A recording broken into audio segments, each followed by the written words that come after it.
Amerika Birləşmiş Ştatları və İsrailin İrana qarşı başlatdığı hərbi əməliyyatlar və İranın ali rəhbəri Seyid Əli Xameneyinin öldürülməsi regionun bir sıra ölkələrində kütləvi etirazlara səbəb olub.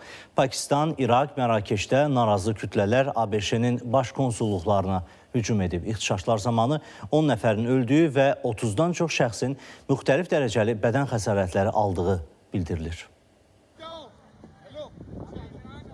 İran ali rəhbəri Əli Xameneyinin öldürülməsinə qarşı ilk kütləvi etirazlar Pakistanın Kərəc şəhərində qeydə alınıb.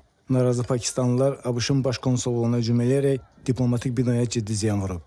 Sosial şəbəkələrdə və hadisə yerindən yayılan görüntülərdə qəzəbli nümayişçilərin diplomatik nümayəndəliyin ərazisinə daxil olduğu əks olunub. Görüntülərdən aydın olur ki, mühafizə zolağını keçən qəzəbli etirazçılar əllərindəki dəyənəklər və müxtəlif küt alətlərlə konsulluq binasının pəncərələrini sındırıb, binanın fasadına zərər vurublar. Bildirilir ki, nümayişçilər polis əməkdaşlarına daş atıb, hüquq mühafizə orqanları isə kütləni dağıtmaq məqsədi ilə göz yaşarıcı qazdan istifadə edib. Kütləvi ixtişaşlar və toqquşmalar nəticəsində çoxlu sayda insan həyatını itirib, 30-dan çoxu müxtəlif dərəcəli bədən xəsarətləri alıb.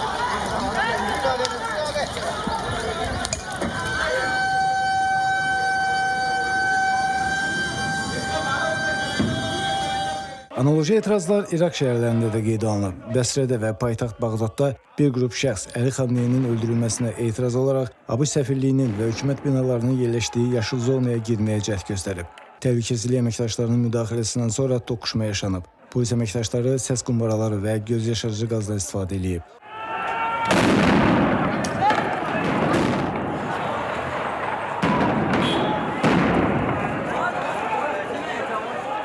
ABŞ-ın İrana qarşı hərbi əməliyyatları Birləşmiş Ştatların özündə də etirazla qarşılanıb. Ağ qarşısına toplaşan narazı Amerikalılar İrana qarşı hərbi əməliyyatların dərhal dayandırılmasını tələb ediblər. Qeyd edilək ki, İrana qarşı hərbi əməliyyatlara görə etirazlar Mərakeş, Yunanıstan və Hindistanda da keçirilib. Bəxtiyar Fətullayev, ATV Xəbər.